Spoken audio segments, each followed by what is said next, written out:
Good afternoon to you. Yeah, good afternoon and hi, everybody. We're going to change things up a little bit today because Dr. Stoddard has to testify in Annapolis. And so we're going to start with the discussion of ICE. Yesterday, we had a good meeting. I thought it was a good meeting with ICE's Baltimore Enforcement and Removal Operations Office. We had representatives from House Representatives member Raskin and from Senator Van Hollen's office, and attended that meeting as well. And I wanted to thank the congressional delegation for helping us arrange the meeting. And I thought it was a lot better to have a face-to-face discussion rather than try to talk about the issues over the phone. During the meeting, Director Darius Reeves and I had a productive discussion about improved communications and operational challenges with custody transfers. And the county cleared up some misconceptions about our policy on immigration. And ICE underscored their need for more notice prior to releases. I think the main things that we showed Mr. Reeves was, first of all, we're not a sanctuary county. That's simply not Montgomery County. It was a choice the county chose not to make a number of years ago when it was an option. What we do is limit the degree of cooperation with ICE. However, and as we showed Director Reeves, we have like 2 pages of crimes for which we enforce detainers. And it's anything violent, anything related to sex offenses, child abuse, use of a gun or any other weapon. It's a pretty good list of things that we will deport for, and we will cooperate. And the county also has an arrangement to the jail where anybody we consider to be vaguely dangerous or who might have dangerous friends, we arrange for the transfer inside the building in a secure facility. So we're already doing things with them. It wasn't clear to us that he knew what they were doing or whether they were aware that we actually had a list of things that we cooperated on. We also talked more generally about what we're interested in doing and the things that we don't cooperate on, which are basically low-level crimes. Director Reeves emphasized, and I want to emphasize that he emphasized this, that he was interested in violent crimes, use of guns, drug dealing, prostitution, human trafficking, terrorism. All those things were his high priorities, and they don't put the same priority on everything. In fact, he said, I'm not interested in deporting somebody who maybe took something from the bodega in their neighborhood. So even he had priorities. And so I think our priorities land pretty well. We're having a follow-up meeting. There are a couple of things that were raised that were not on our list that we agreed should be on our list. And in addition, he gave us a list of people who were in our jail currently, who were there for serious crimes, and he wanted to be assured that they would get noticed on these people. And we read the list of people, and we reassured him that every single one of these people, we will work with them on to make sure they go to ICE, or at least ICE is notified, and they have the opportunity to show up and take these people into custody when they're eventually released. All of them were involved in violence. Every single one of those folks had done things that were truly violent and unacceptable. And so we agreed, and that was his request. That's what he gave us. And he asked us to work on notification between us and him. We told them we would set up a work group. I think Dr. Stoddard's going to be a part of it, and Ben Stevenson, who runs the jail, is going to be part of it. And that's where we left it. And I think, and I still feel we left it in a good place going forward. This morning, ICE released a statement regarding a detainer on an individual involved in a shooting and homicide in Langley Park. This was not an issue that they brought up in our meeting at all yesterday, so it was a little bit surprising to see this. The person who was subject to that detainer, who created or was involved in a pretty heinous crime that involved the death of a 2-year-old, His arrests were for theft, and they were not on the list of serious crimes or violent crimes. They wouldn't have made, normally, I assumed, his list of violent crimes unless they knew something that we didn't know. We looked back on the documentation. We only found these cases in our records.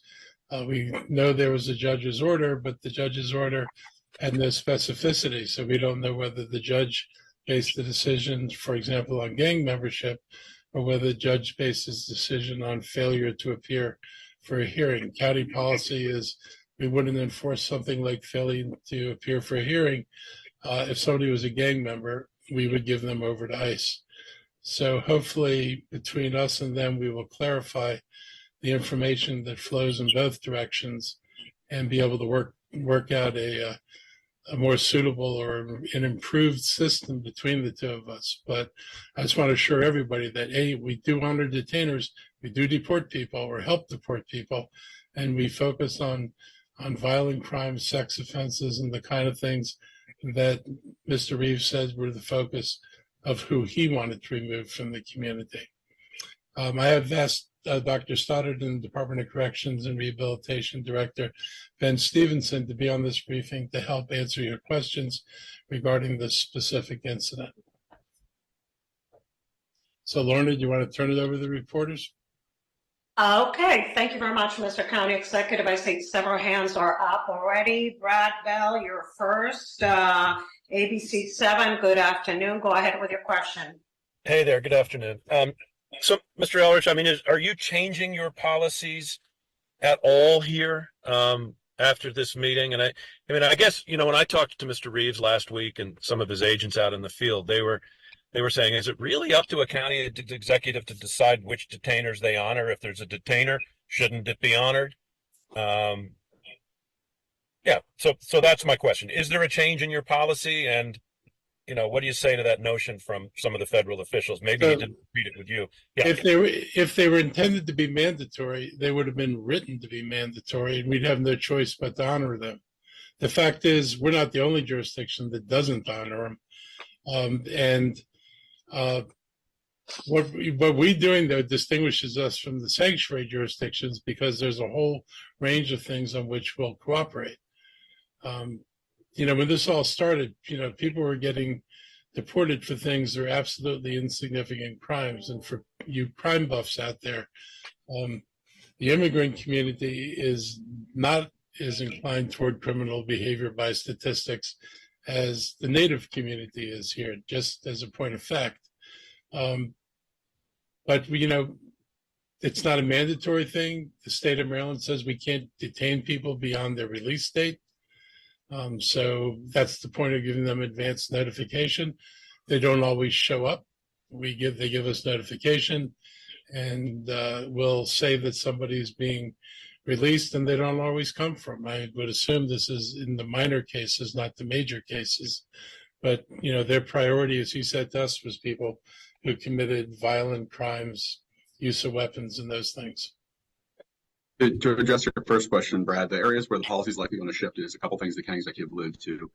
First off, we'd been given about 24 hours notice to ICE for the notifications, and they asked that be extended to 48 hours. And so we agreed that in situations where we have that extended amount of time, or for example, if it's a release following incarceration, we would give them an additional notice to allow them to make the decision internally about getting their resources down there.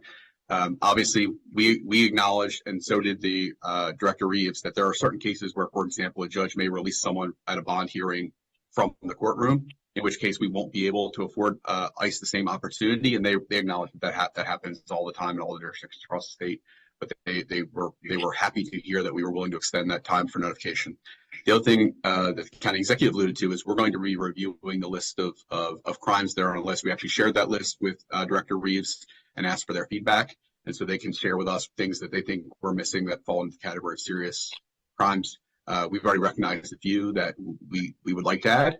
In addition, in the interim of us feeling like the list is fully vetted and fleshed out, and we get the feedback from ICE to acknowledge the changes, I've asked that any detainer that we receive that we're considering denying, that Director Stevenson bring that detainer up to the county executive's office, and I'll review it, and if I need the county executive's advice and feedback on it, we'll go to him.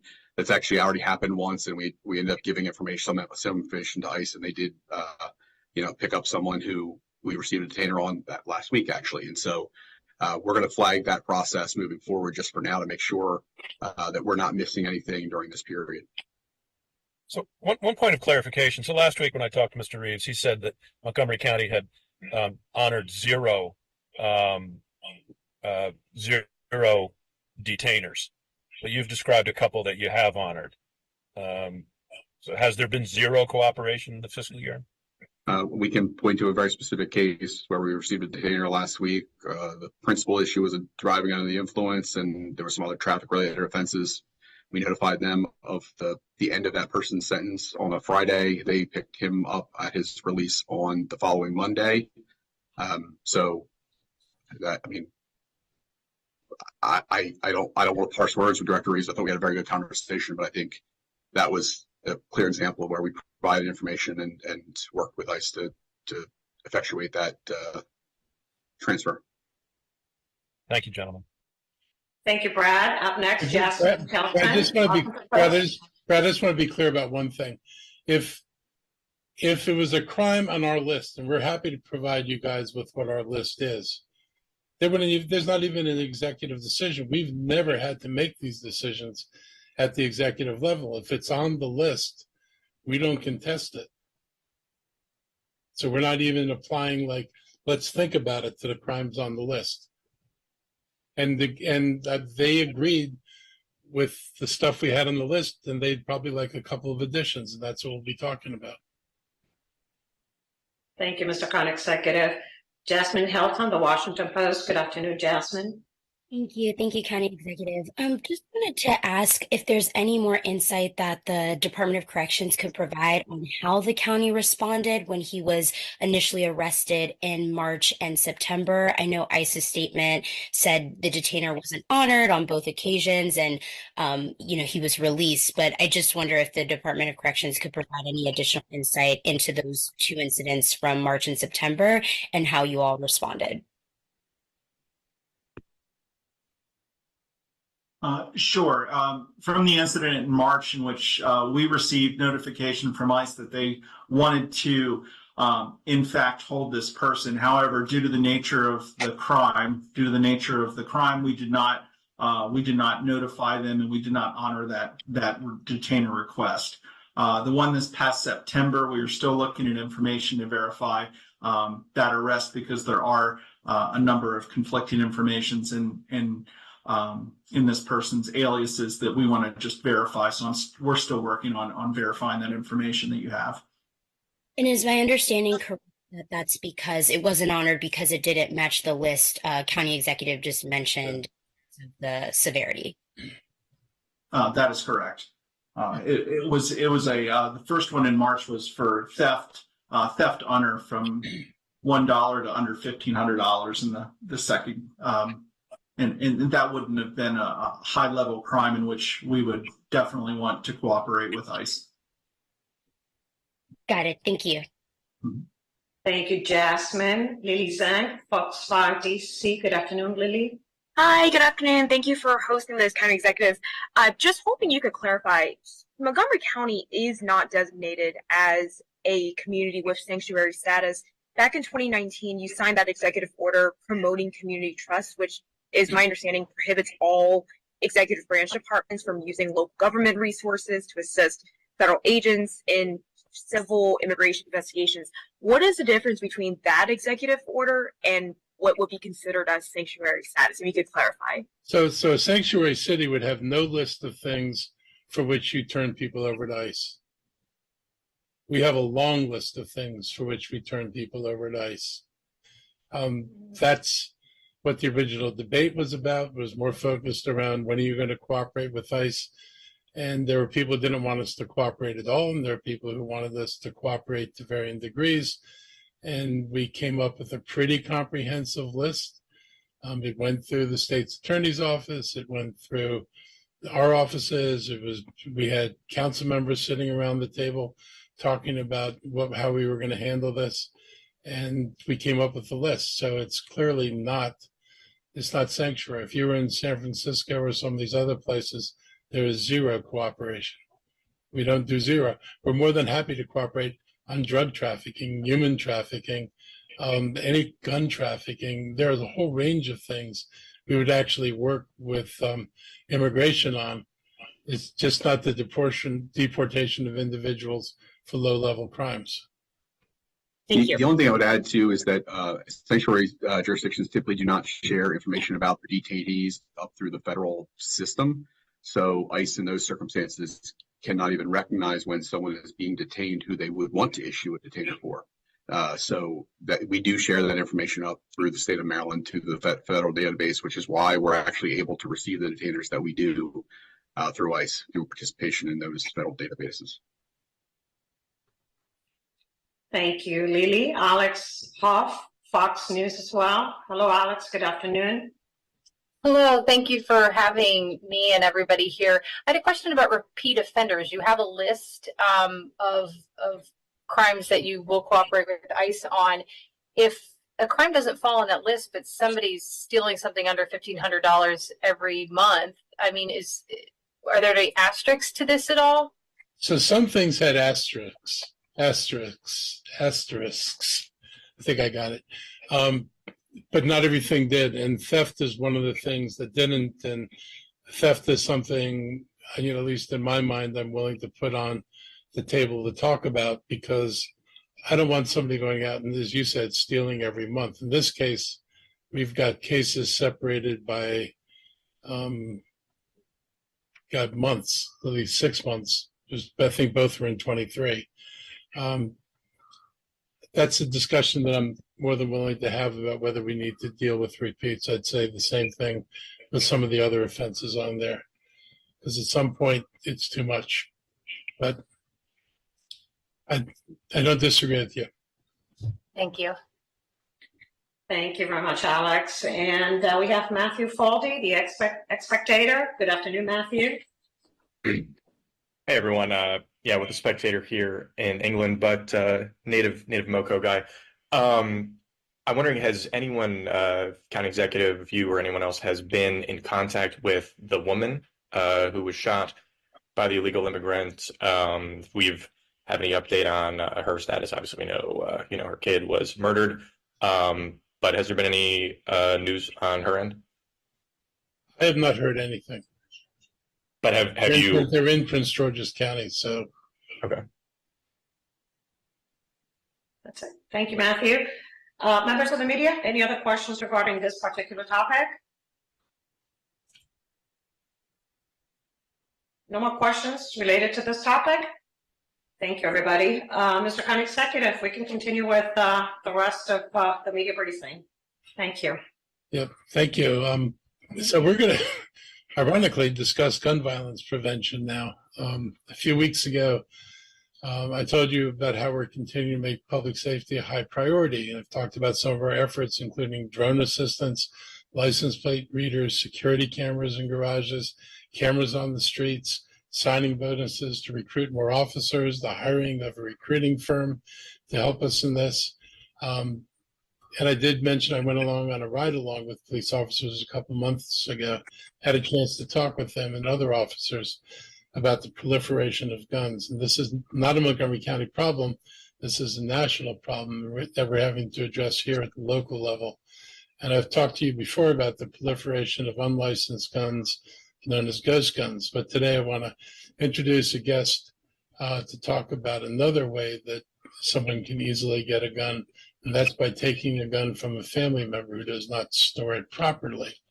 So Joanna Pearl is joining us. She's a local leader in Moms Demand Action for Gun Sense in America. She, along with the Maryland chapter, have been busy over the last few weeks in Annapolis advocating for change, and I've asked her to join me today to talk about their legislative efforts and their Be Smart campaign. So thank you for being here today, Joanna.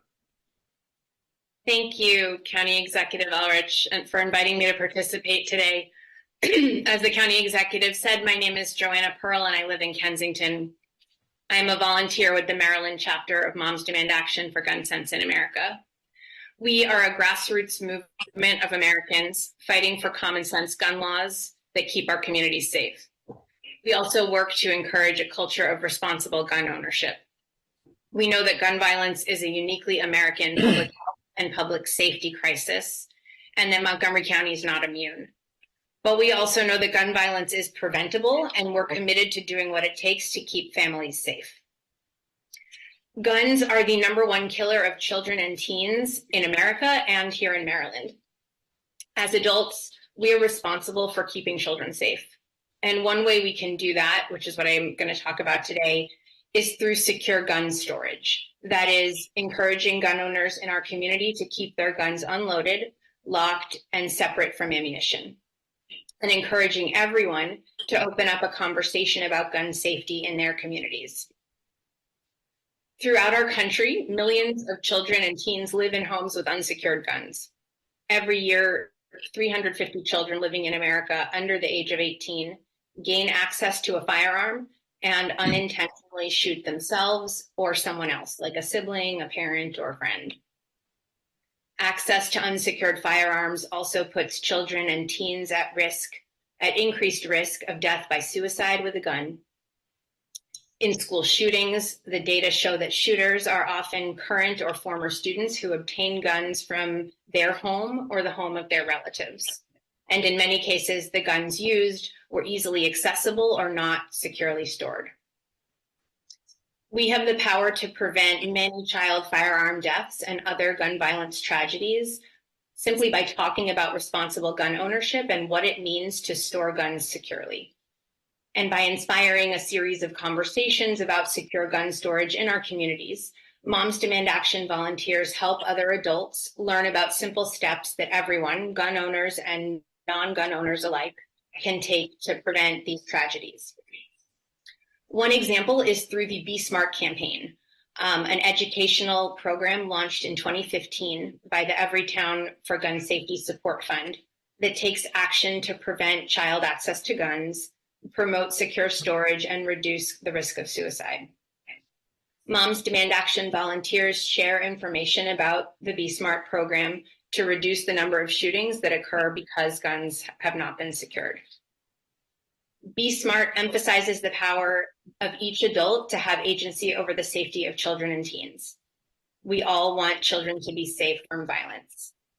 And so through the program, we ask parents and caretakers to be smart, which is an acronym, by taking these simple steps. S is for secure. Secure all guns in homes and vehicles. Guns should be stored unloaded, locked, and separate from ammunition. M is for model. Model responsible behavior around guns. A is for ask. Ask about the presence of guns, the presence of unsecured firearms in the homes your child visits. R stands for recognize the role of guns in suicide. And T stands for tell. We ask people to tell your peers to be smart. By taking these steps, we can make Montgomery County safer and we can save lives. You can learn more about this program at besmartforkids.org, where there's information about trainings. You can sign up to bring a training about Be Smart to your community, and also information you can look at right on the website. Montgomery County has already taken important steps to educate the community on the risks associated with access to a firearm. Our county council recently passed, and the county executive later signed, the Suicide Awareness and Firearm Education Act, the SAFE Act, which requires gun retail establishments in the county to provide information about suicide prevention, firearm safety, and conflict resolution. We look forward to collaborating with the Department of Health and Human Services to make sure these materials are evidence-based and trauma-informed. And the SAFE Act is such a meaningful measure to increase public safety. We look forward to building on this good work by the council and the county executive, because there's so much more to do. We are grateful for your partnership and the opportunity to speak about this important issue. Thank you. Thank you very much, Ms. Pearl. Members of the media, we're going to open it up right now for any questions regarding the efforts to combat gun violence. Please raise your hand if you have any questions regarding this particular topic.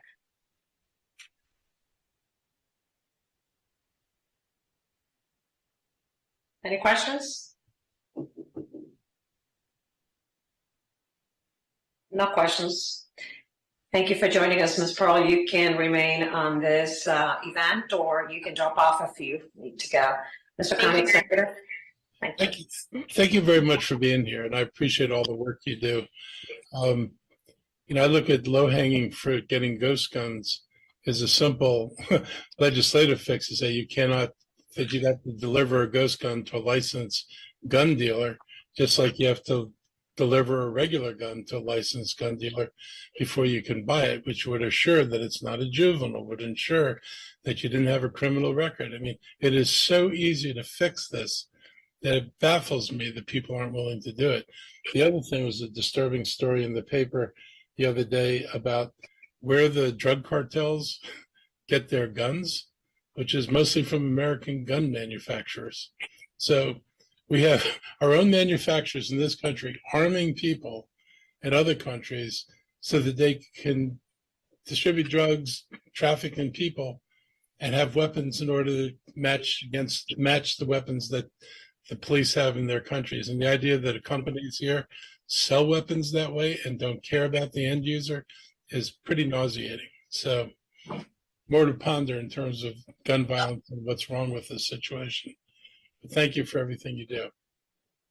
Thank you very much. Yeah, in separate efforts by Moms Demand Action, separate from the Be Smart campaign, we're actually looking and advocating for accountability for the gun industry to be possible in the state of Maryland. So I think what you're saying is really important. Thank you. The moment you get legislation, let me know. Happy to help. Fantastic. Thank you. So moving to other issues, I'm going to go back to one of my favorite issues.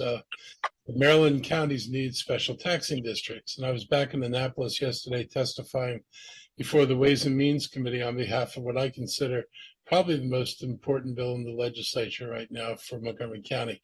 House Bill 919 would put counties like ours on even ground with municipalities in Maryland by allowing us to create special taxing districts and to differentiate taxes by different classes of property. Municipalities are allowed to tax different property classes, residential, condominium, farmland, commercial, at different rates. The counties are not allowed to do that, which makes it very difficult. If you need to solve a problem, every problem has to be solved. Say, for example, building infrastructure for developers winds up, if you want to do a bond or you want to raise taxes, you have to raise it on the backs of residents as well as on commercial property. What I tried to emphasize to lawmakers is that this is an economic development opportunity that we've already seen work across the river in Northern Virginia. Developers and businesses continue to buy into this model and choose to leave lower taxed areas like Montgomery County for higher taxed areas like Fairfax and Tyson's Corner. I know this sounds counterintuitive to people who listen to the rhetoric of woe is me, we're overtaxed in Montgomery County. That's not what the facts show, at least not on commercial property. If you're in Montgomery County this year, your property tax is $1.04, same on commercial and residential. If you're in Tyson's Corner this year, you're about $1.50, and Fairfax is proposing a 4-cent tax increase this year would push you up to $1.54. So they're substantially higher than Montgomery County, yet developers go over there. So they're obviously not going there because it's a low tax jurisdiction for their development. They're going there because the taxes they collect are solely used to build the infrastructure they need to make places be better supportive of business. And I think the great example is Tyson's. Any of us have been around long enough to know Tyson's 15 years ago and Tyson's today know that it's two very different places. And they used their ability to raise revenue to make radical changes in Tyson's Corner. They used that ability to raise revenue to build a Potomac Yard station that cost them $250 million to build.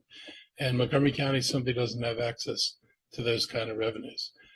Developers over there actually were part of the effort to get this taxing authority because they recognized that the taxes would build infrastructure. Infrastructure would improve the business environment and attract businesses. I think everybody would argue it kind of worked. And why we're looking at Virginia and asking ourselves, gee, I wonder how they did this. You don't have to wonder very hard to understand how they did it. It's pretty clear what they did. They saw a way to use the tax money to build transportation infrastructure, and they obviously benefit as a business from having this infrastructure in place. It delivers projects in the master plans there on time. Montgomery County has no way of delivering projects on time. Our BRT, for example, is in many master plans. There is no funding to build most of the BRT network right now. And if we had these taxing districts and we had the ability to differentially tax, we'd be in a position to float bonds that we can't float right now, and to go to the federal government and ask for more federal money because we could show what our match would be. Absent the ability to do that, we struggle to try to raise this money off of primarily county taxpayers and some money from the state and a little federal money sprinkled in. We could have built this a long time ago. I've said this before. When we started thinking about this, 15 years ago maybe, one of the models we looked at was Toronto, Canada. And Toronto built the BRT system in basically 2 years. And the company that built it came down and met with me and with then County Executive Mike Leggett and explained what they did. Having access to funding sources let them very quickly build a project that helped transform Toronto and greatly improve their transportation network.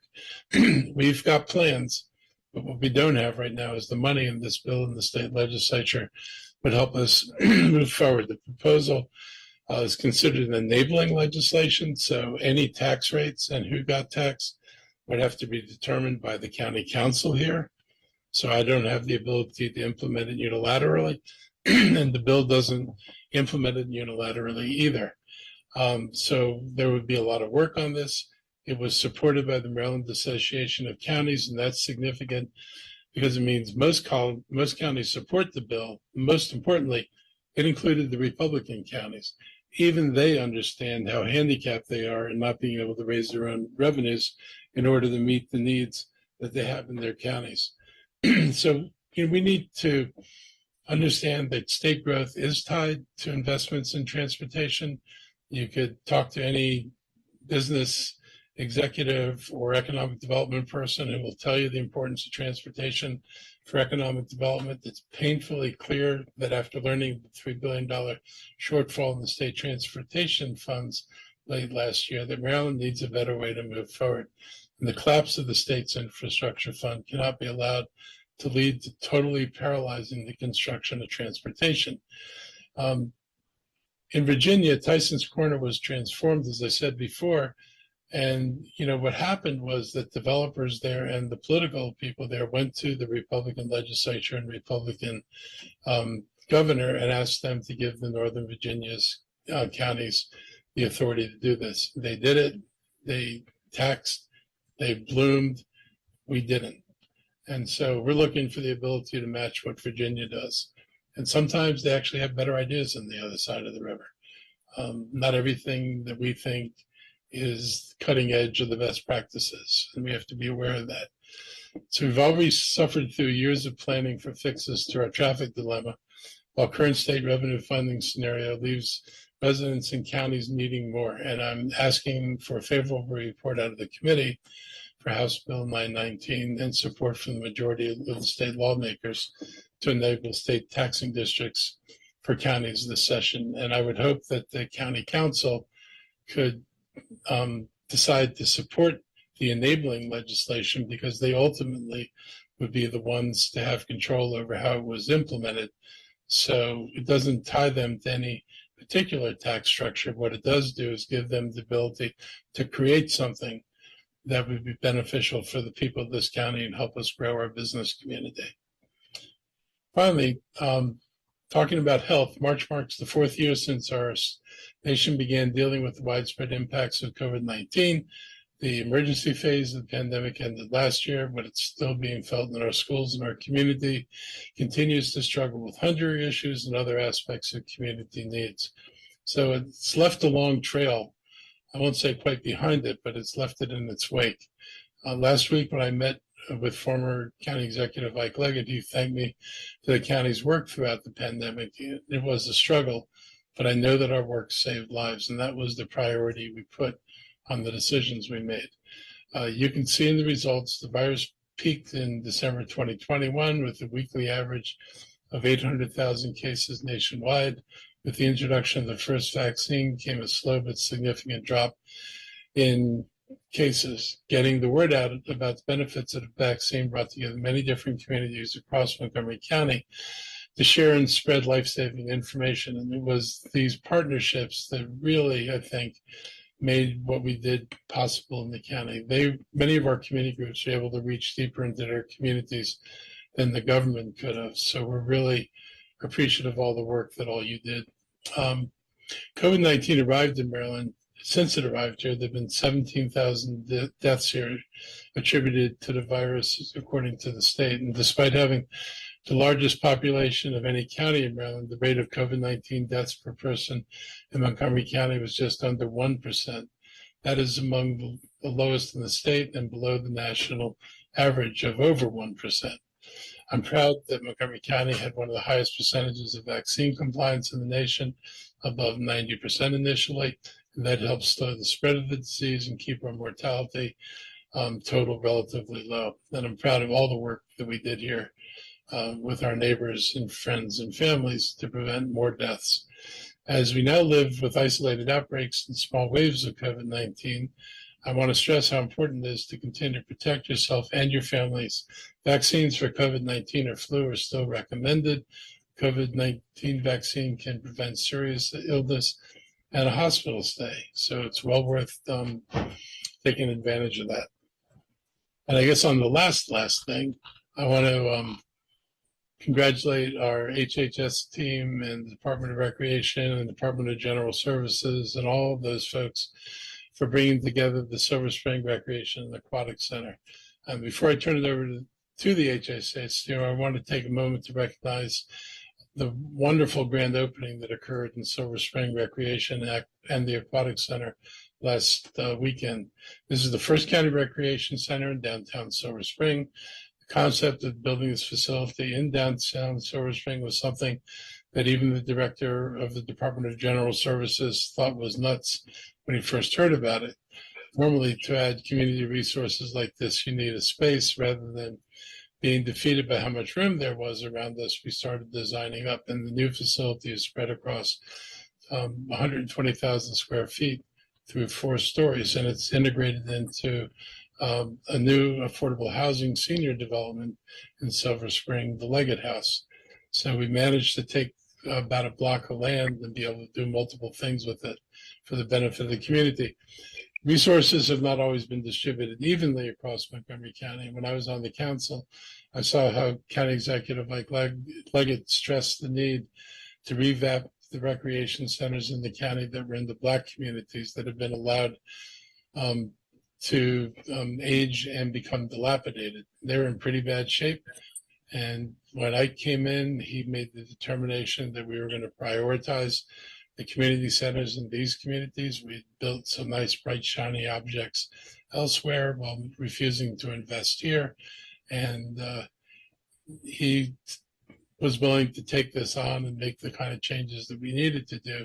And I'd say it was one of the impetuses for ultimately what became the racial equity work that we're doing, the willingness to look at how we spend our money and where we spend our money to make sure that our money is spent in all parts of the community for all the residents of the community.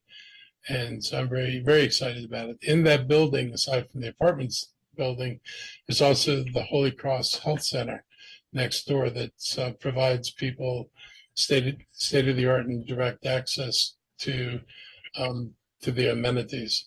This is a crown jewel, and it's a facility for our entire area, and I hope it drives more interest in our county's wonderful spring and summer rec programs, now that we have additional capacity to serve more residents.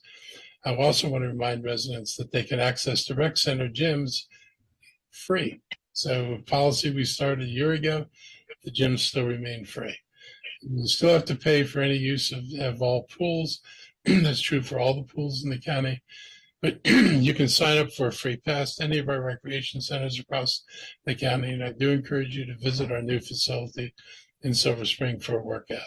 So now I'd like to turn it over to the health team for any updates you have on public health. Thank you, Mr. County Executive. Just a very brief update this week that we continue to see